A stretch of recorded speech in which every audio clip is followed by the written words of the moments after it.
Nice.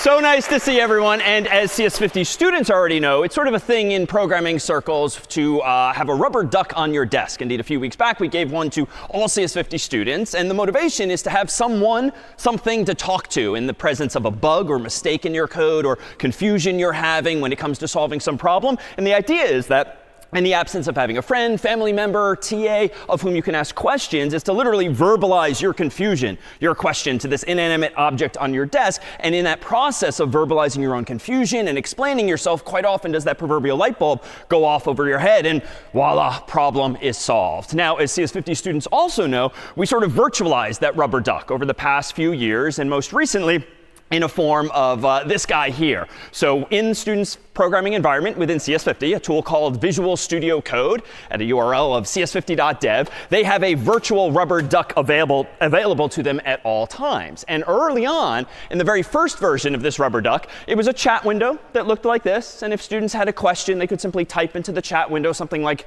"I'm hoping you can help me solve a problem." And for multiple years, all the CS50 duck did was respond with 1, 2, or 3 quacks.